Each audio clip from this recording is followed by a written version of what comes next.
The views and opinions of the host and guests are their own and do not necessarily reflect the position of the management and staff of Guardian Network.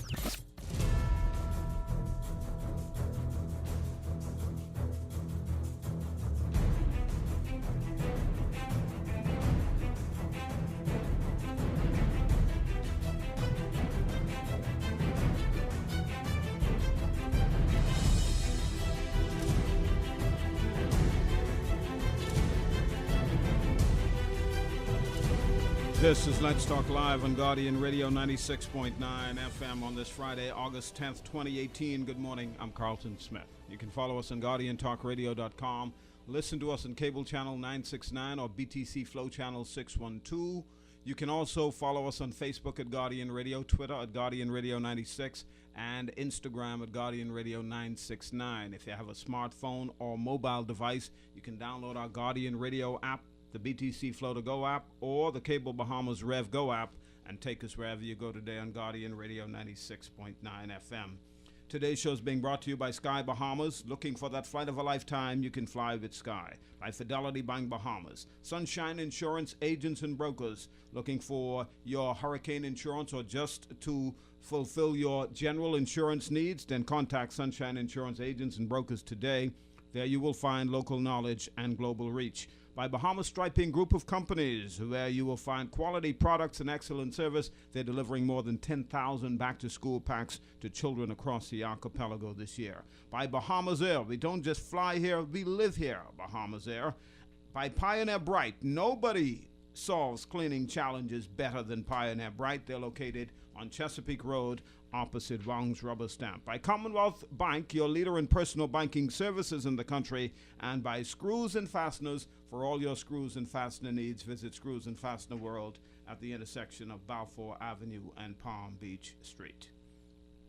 You know, we can talk about all of the challenges that we face day to day in our society, the potholes in the streets, the sinkholes that are developing there, the manhole at the intersection of Seaview Drive and West Bay Street, complaints made to the Ministry of Works, nothing has been done.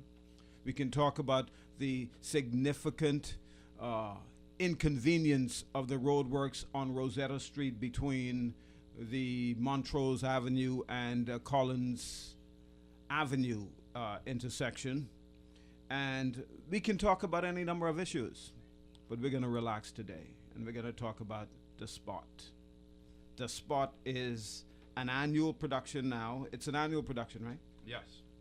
That takes place at the Dundas Center for the Performing Arts, performed by The Spot 242.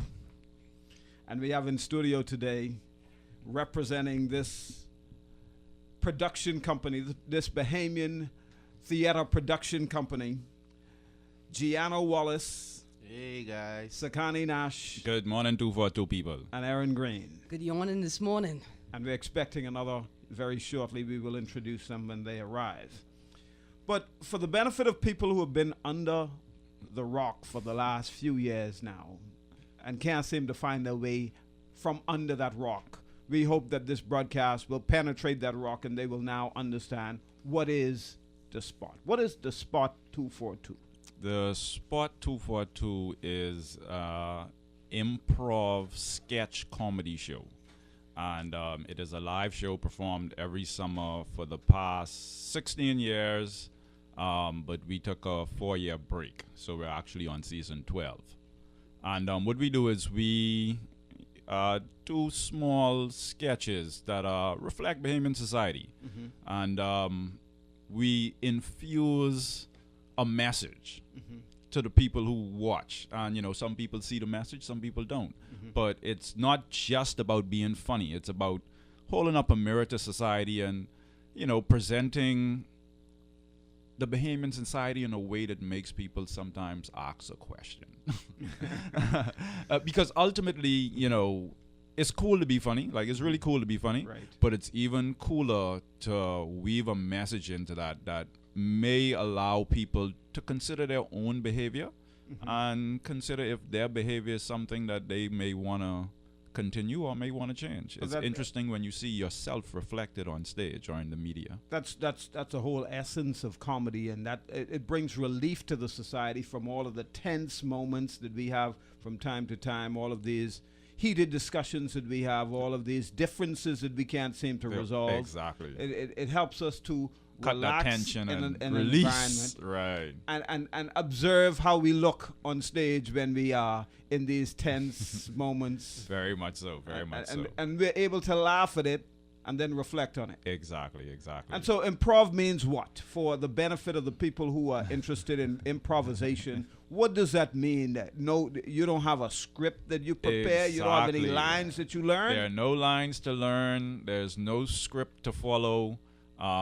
A lot of it is Day-to-day life, pretty much. off the cuff. But I must say I have a very talented cast. Not everybody can do improv. It is a difficult skill to exercise if you are not taught.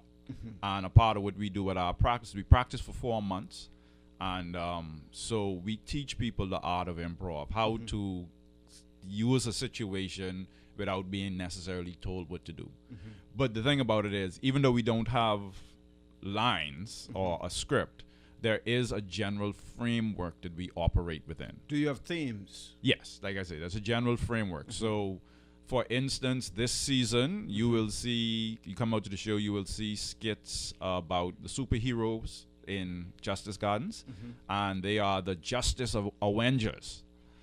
And the Justice Avengers are there to fight. Not Avengers. No. Avengers. Avengers. You know, in the Bahamas, our V is a W. Our V is a W. We're using our vernacular very much across so. the board. So- No Queen's English. No. No Straight American Bahamian English. Yeah, straight Bahamian is. So it's the Justice Justice Gardens, we don't know Avengers. ER or TH. We know D and A. There you go. And so the Justice Avengers will be there. And you get to see the various superheroes. And you also get to see their arch enemies, the villains. You know what I'm saying? One of them is Minor Inconvenience Man. Minor Inconvenience Man. Who's that? He's a villain in Justice Gardens. And he is the guy that goes around and, just makes minor inconveniences in all our lives that just totally hold us up. So, see, Erin from time to time references Justice Garden in her contributions on these various shows. And I'm sure people have been wondering, well, what the hell is Justice Garden? What is that about? Justice Gardens is the place in the Bahamas that the sport lives in Justice Gardens. Technically, it is a small key off the southern part of New Providence, just as you pass in the back there by the pools in South Beach. There's a key off the Well, coast if you go in the back there, when you pass the canals, Yeah. there's a dirt road you follow, Yeah. and if you follow the dirt road long enough, it got some potholes in the dirt road. But if you follow the dirt road, you can come to a bridge, and when you cross that bridge leads to Justice Gardens, which is a key, and that's where we from. How long has it been now? Well, Justice Gardens been there from the Bahamas, been there. Pretty much. Yeah. See, when you let politicians draw the boundary lines, you forget where you live, right? We've been hiding out right there, chill. Nice, So nice little quaint What community. constituency y'all in? In the Justice Justice Gardens Gardens No, what's the constituency. constituency?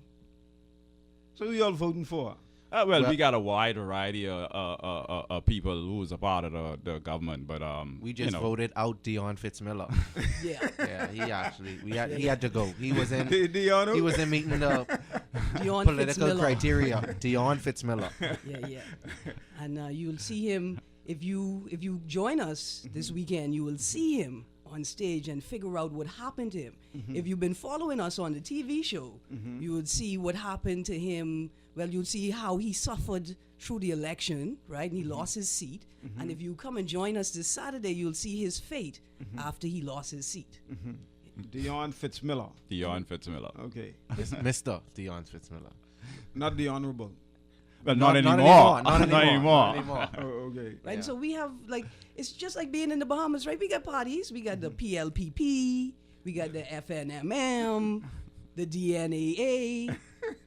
right? We got a we have a boy who's pretend to be the prime. He's let him pretend to be the prime minister, right? What's his name? Well, his name Hubert Minus. Hubert Minus, right? Hubert The Minus. Right Honorable Hubert Hubert Minus. Yes, Okay. Yeah. definitely. And he's sort of new on the job, and we're looking forward to seeing what he could do. He said he can talk to us now, and this Saturday. Yeah, he you'll said- see him. In y'all news, I see that y'all Prime Minister allowing y'all to meet 10 minutes with him. But we got the same thing going on in Justice Gardens, and if you come to the show on Saturday, you will have a eye-opening, on-the-wall view of the meetings between some of the local Justice Gardens residents and some and his. I think I'm with Prime Minister Hubert Minus. So Prime Minister Hubert Minus, how do you make him a plus to the society? Well, that's up to him, actually. You know what I'm saying? That's up to him. But we'll see. Because it's improv. and that's the beauty of it. The person responsible for that character breathes the life into him, right? And so in Justice Gardens, you'll get to see who he is and how he performs. So you practice for 4 months. You rehearse for 4 months. Yes. During the 4 months of your rehearsal, when you developing the theme for the production, Yes. do you critique one another's performance? Very much how so. How do you do that? Very much so. Well, we usually start with improv, the type of improv we do. We generally, the main thing is telling a story collectively. And so we initially start our practices with just teaching people how to collectively tell a story. So we would sit around and we got this game, we play 5 words, where everybody must contribute 5 words to the story, but the story has to make sense. And so we teach people to collectively tell a story. Then from there we move to In a linear fashion or in a non-linear fashion? in a linear fashion, fashion, because we're just starting, so we need people to learn a basic flow. And then once we get that they get used to that, then we move to improv games that help us to understand different roles and when not to talk over each other, how to be quick on your feet, how to use your imagination to create environments and to create things that exist on the stage. Like I always tell the crew, if you create it, it's there now. The audience thinks it's there, so you got to make sure it's always there. So if you go through a door, the person behind you, if you create a door, the person behind you have to use that door. They can't just pretend like the door doesn't exist. And so, yeah, it takes 2 nights a week for 4 months to get improv ready. So the training takes how long before you can get into the meat of the rehearsal of developing the concept that you have created for the production? Minimum 8 weeks, maximum 12 weeks. I've been doing this for 12 seasons now. Minimum, we need 8 weeks. To take a novice and get them stage ready, 8 weeks. Wow. And how many novices do you have on this production? 4 in total, So which you is have 4 newcomers. which is actually kind of small for newcomers. We usually get between I would say 6 and 10 newcomers every year. But this year we've got a small crew. We got about a total cast about 18. 18 about 20 members. people. Yeah. That's if a you, small if you cast? include me. Oh, 20 including Yeah, that's you. a small cast. Our Okay. cast has swollen in years to 30, 35 people. And so we manage, on the small side, 15 to 20, on the large side, 30 to 35 people. So we just had another member of the cast walk in the studio. You got to introduce yourself because for coming late, that's the penalty. You have to introduce yourself. Yeah, I apologize. My name is Rashad Ferguson. Wow. A lot of people just call me Shad. Shad Fer. My name is Rashad Ferguson. Yes. Boy, that's a good voice. Yeah. Okay, and are you a newcomer to the cast or is I was a newcomer about like 3 years ago. 3 years ago? But I think having experience on stage and acting definitely helped a lot coming into the cast. So it kind of cut a little bit of the time that you would spend like being nervous on stage or learning how to block or not get in someone's way or state your place and speak to the audience. I kind of had a lot of that down. But everything else, like understanding improvisation and how to really work with other people on stage and stuff, I learned a lot of that being right at the spot. So let me ask you something. You appear to be the youngest in here. I believe he's the For youngest, sure. right? Very much so. So, how has that experience of improvisation, improv drama, improv theater help you in your everyday life as part of your communication process? Yeah, that's actually a good question, because people who watch the sport or know what we do, they wouldn't understand how much principles apply to improvisation, because you actually learn how to throw an assist to someone else on stage. You learn, okay, I see an opportunity, but there's no way I could create this joke or create this moment on stage without this person's help. But they gotta be able to read my mind. So you learn how to almost kind of feed them without even verbal communication. Sometimes you have these moments where you look at someone and you give them the opportunity to say the punchline. So it made me a lot more selfless in terms of providing someone else with the moment, because there's also a skill in throwing the alley-oop. Like the person who dunks the ball gets all the attention, but it had to be thrown at the perfect spot for them to get it. So that's what I learned. Man, you know, when you guys talk about improvisation, comedy, people think just laughter. When you sat down and thought about creating this 20 years ago, because you took 16 years, you're in your 12th year now. Yes. This is you took 4 years off. Right. When you were developing this 16 years ago, Yeah.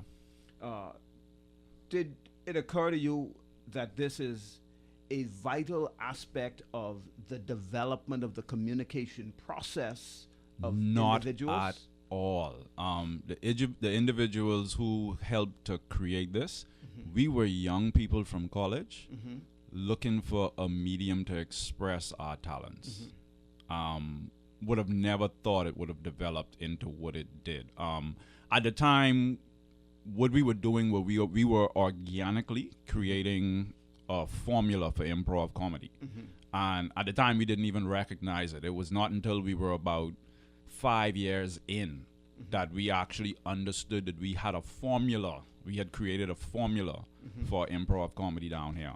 And now we use that formula and teach other people the formula to be able to do what we do. Because, like I said, a part of it, too, is not just about being funny. It's about learning to weave a message into a story that you're telling, to the point that people don't necessarily even see what they But that, what you put there. that requires some serious skills. Even though you're practicing, you're developing some serious skills. Some Very skills much. to think on your feet. Many critical of the, thinking, very much so. analytical skills. Many of the top spotters are the cast members of the spot. Many of the top spotters have gone on to do a wide variety of stuff in public eye. Some of them host weddings, host events for people. Some of them have been in movies. There's a one of them now. He literally backed out of this season because he's taping a TV series. And we in that same TV series too, so it's like that's crazy. Just every time you go to any other practice for something else and you're like, oh, you in the spot. And yeah, it's crazy. And so we didn't realize at the time that we were helping people.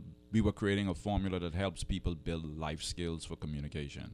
I tend to say that the spot is Toastmasters for creative people.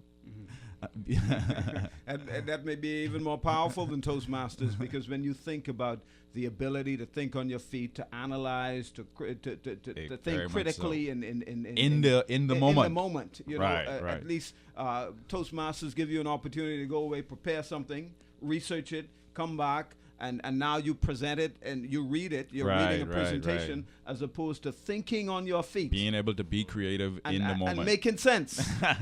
and in addition to that, providing entertainment for people. Exactly. Those are some serious skill sets. One that of the you have to acquire. the most powerful skill in improv, and it is something I beat into the cast members every year.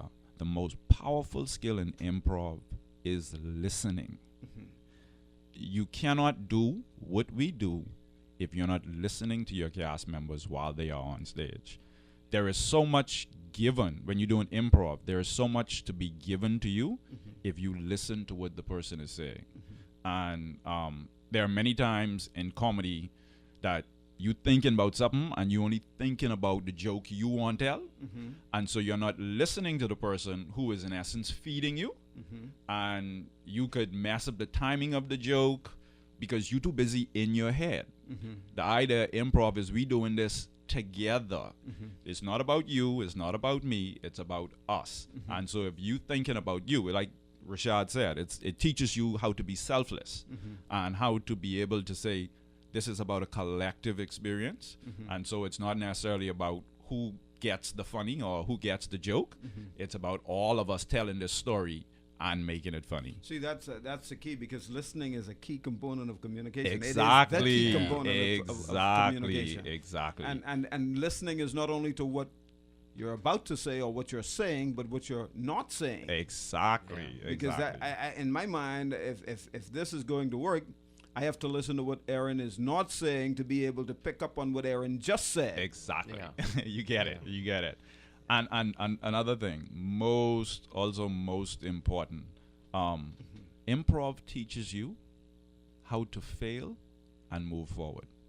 I want us to talk about that when we continue on Let's Talk Live on Guardian Radio 96.9 FM. How do you fail and how do you move forward as a result of that failure? Improvisation, says Sakani, teaches you how to accomplish that. We'll continue on Let's Talk Live on Guardian Radio 96.9 FM in a moment.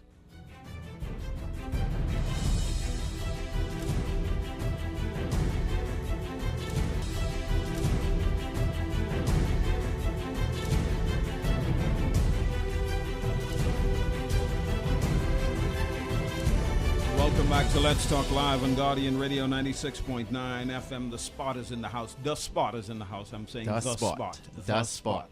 The Spot is in the house today. The Spot 242. They're preparing for their major production this year. It will take place over a 2-week span. 2 weeks. 3 weeks? 3 weeks of doing this every night. We're going to talk a little about that in just a moment, but let's get back on this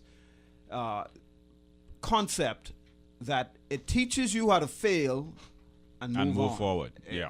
Explain that to me. Well, for, I guess any person who is a bit wise in their ways would understand that failure is an opportunity to learn something. You only fail if you don't learn anything. And in improv especially, the audience is right in front of you. You're telling the story collectively. Somebody thinks of a joke. They throw it out there.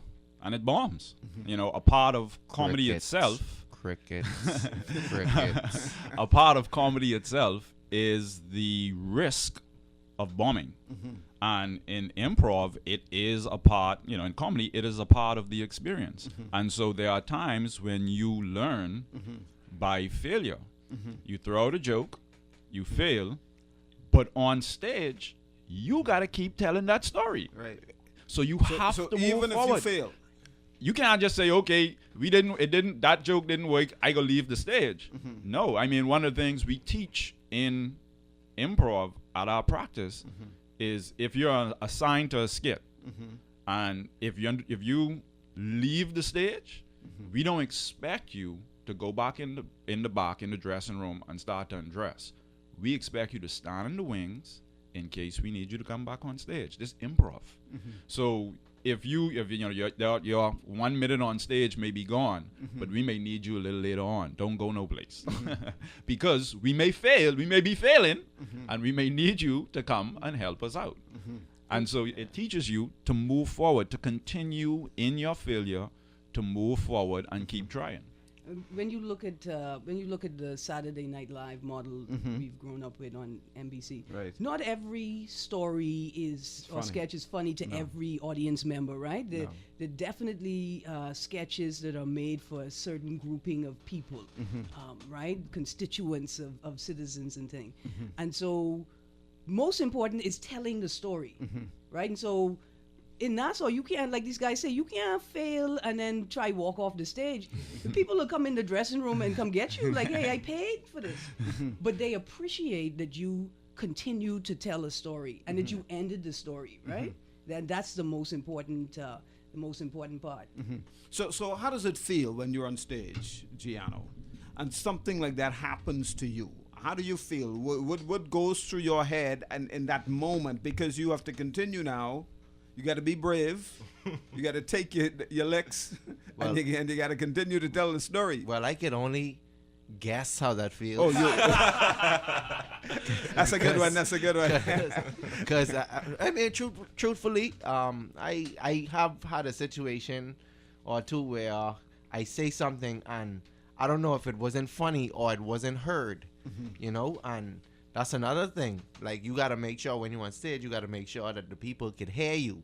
So if you, and timing is everything. So if you present a joke, you got to make sure when it's presented is the right time and that people can hear you. And if you have a situation where people don't hear you, whether it was funny or not, you still just have to move on. Because if you try to beat a dead horse, then you might end up throwing the person you on stage with off, and then the skit will take a downward spiral, and then we gotta try call on people on stage just to get us out of that mess. Like, what it teaches you is how to have a big ego and balance that big ego, manage that at the same time, right? Because you have to have an ego so big. Did you know you could go on stage and make 330, 400, 500 people laugh, right?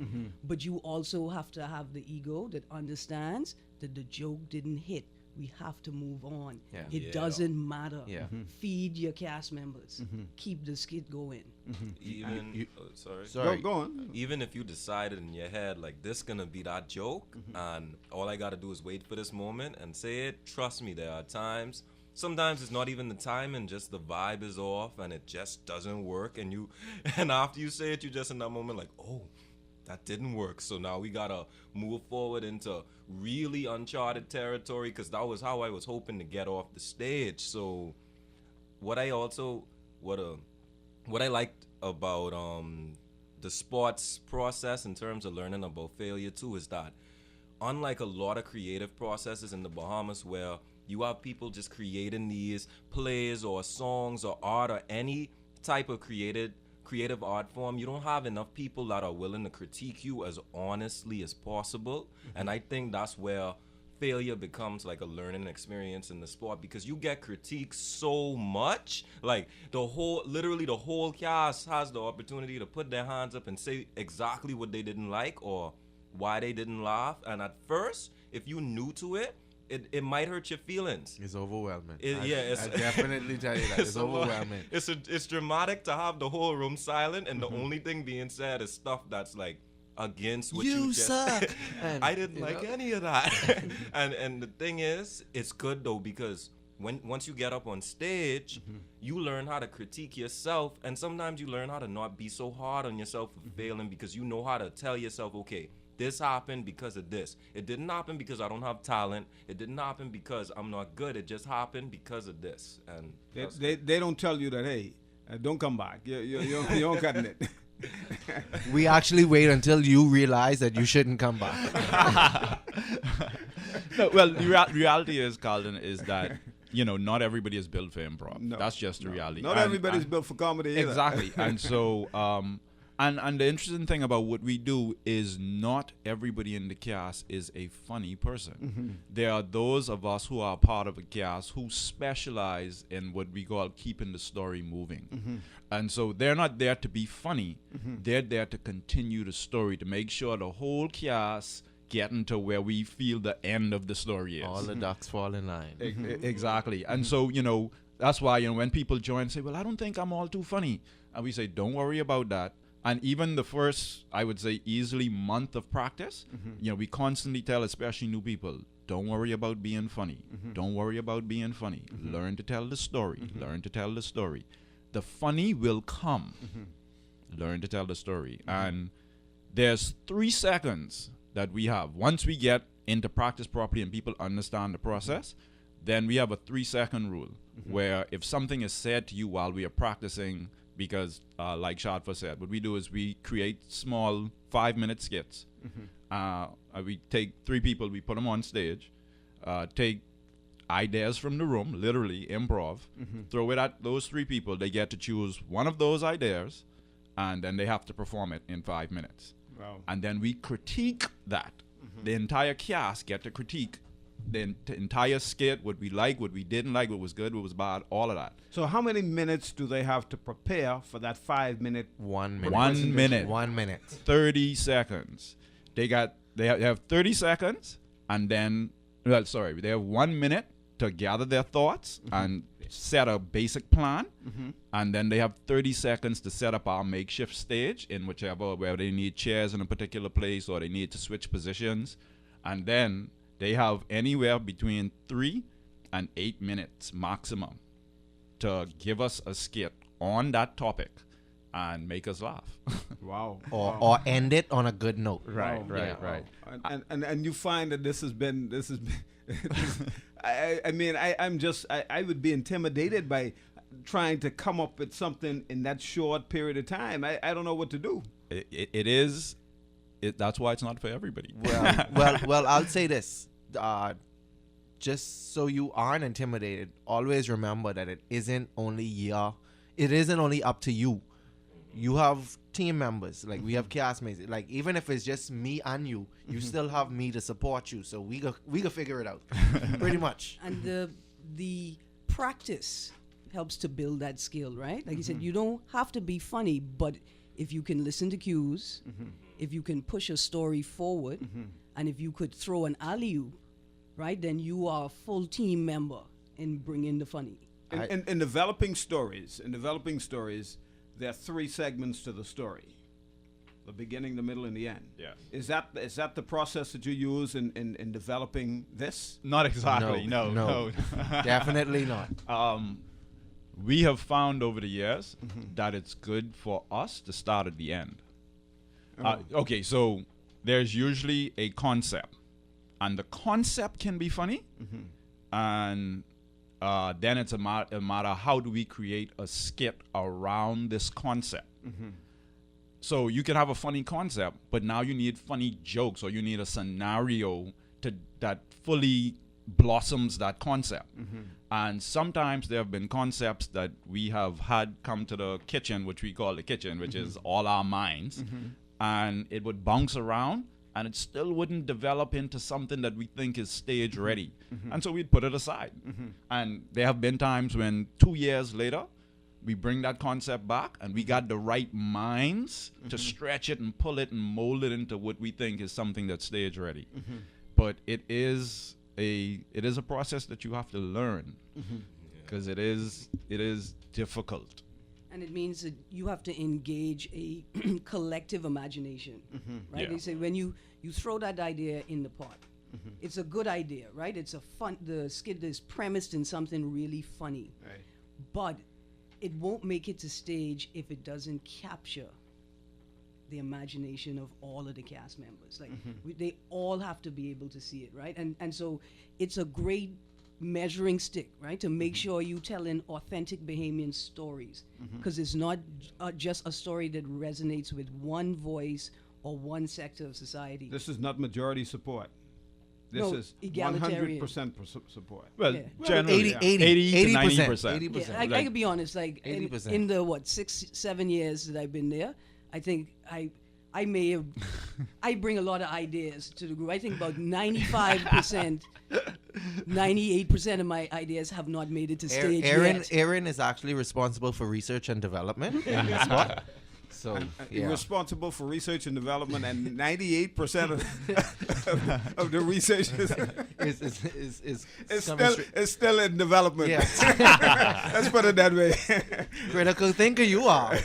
Because like Sakani was saying, and like everyone's saying, especially like Aaron just said, everyone has their strength that they could offer to the story. So what I like about the sport, and what a lot of people won't see watching it, is when you join it, the actual like community is real. Because I think something about having people critique you honestly in your face, and you get that negative side of hearing what a person has to say about you.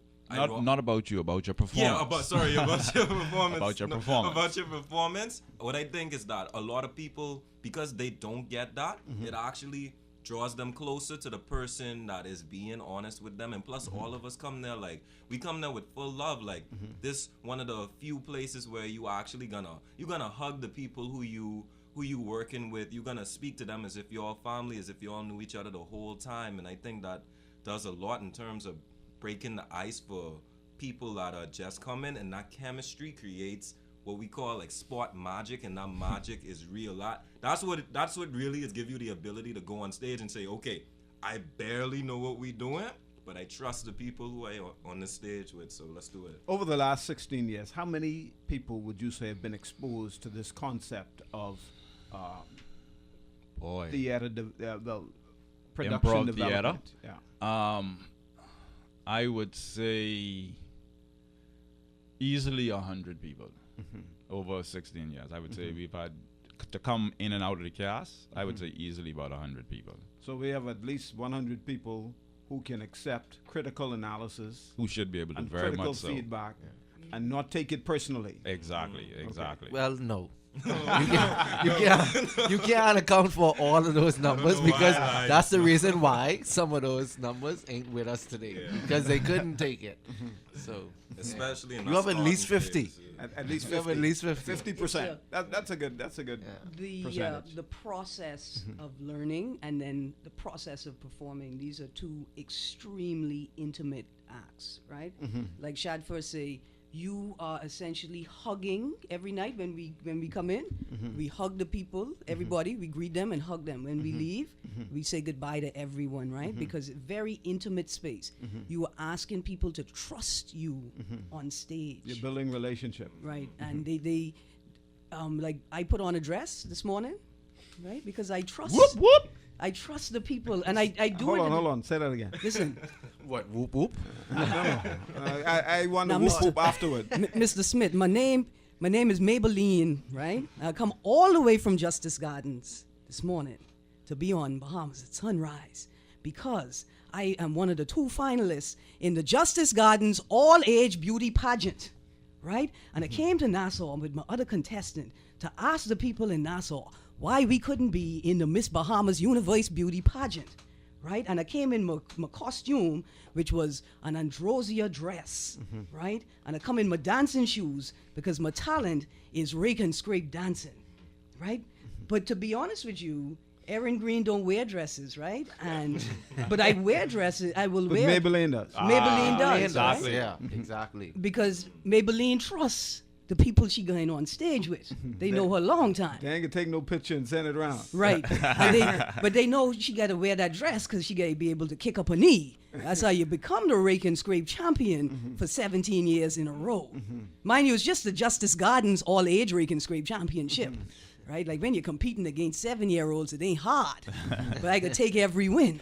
And that's the beauty of what the sport offers to creative people, is that we give, when people do a play, somebody gives you a character and you interpret that character according to, in essence, the guidelines they've already set for how the script is designed to build that character. So it's basically some of the same fundamentals that apply for All the theater. script development. Yeah. in any Very in much any so. system. Definitely. But we focus on character development. That's our main focus. Right. And so we help people, we tell people, go out, observe your family, observe your friends. You may have a friend that got an eye that twitches every now and again. Or you may have an aunt or uncle who has a slight lisp in there.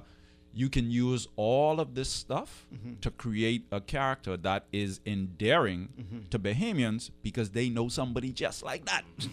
And so character development is key to us because it just, many times people stop us when they see the show on TV and they tell us like, I know somebody like that. Or, you know what I mean? I like your show because it portrays the average Bahamian. Right. Yeah, and that's very important to us. I think we really want to emphasize, because again, a lot of people come up and say, you sure that ain't scripted? That's a script, man.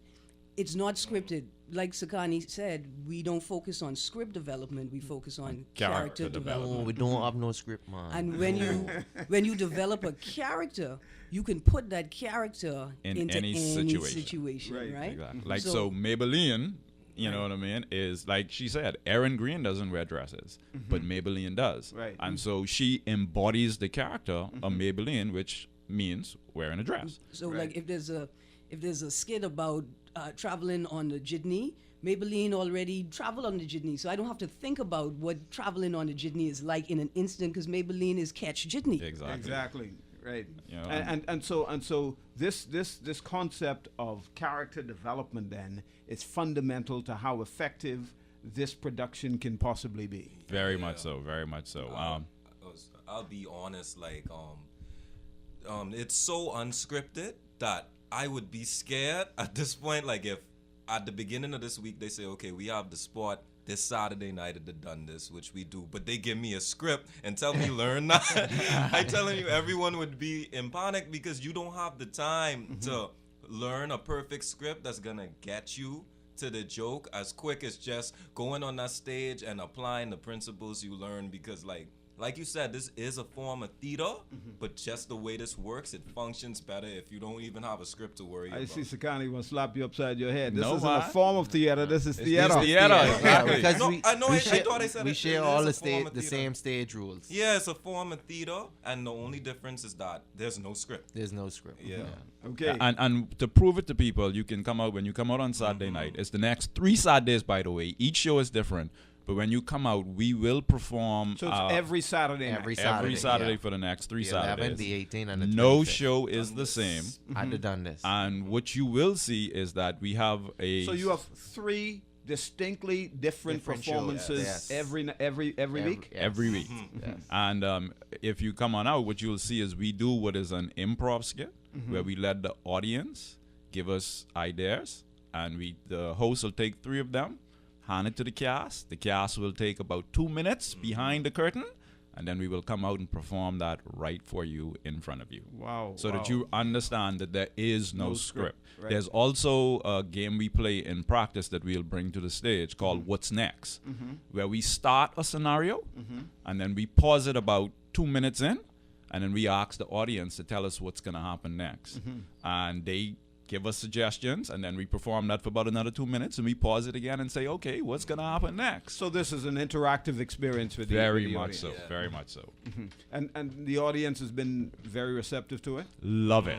Love it. People love the experience. Because when you enter the Dundas on Saturday night, you are transported from Nassau Last year I into Justice Gardens. Last year I promised Erin that I was coming to Justice Gardens, and I didn't quite make it. I had some things that I she wouldn't let me live it. She wouldn't bring me any more kidnapping if I don't come this time. And I had already procured one visa for you and everything. You didn't even have to pay You to get didn't in. have to bring your passport. Yeah. So you remember to bring your passport, right? Because although we are part of the Bahamas Islands, you still need a visa to get to Justice Gardens. Get to Justice Gardens. And like Sakai said, it's 2 ways to get there.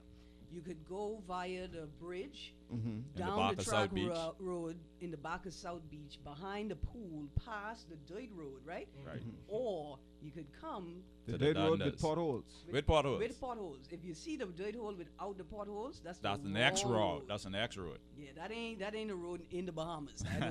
I don't know if they have them here anymore. But otherwise, you come on the 11th, 18th, or 25th. You buy your visa at the door. If you know someone, you could buy it in advance.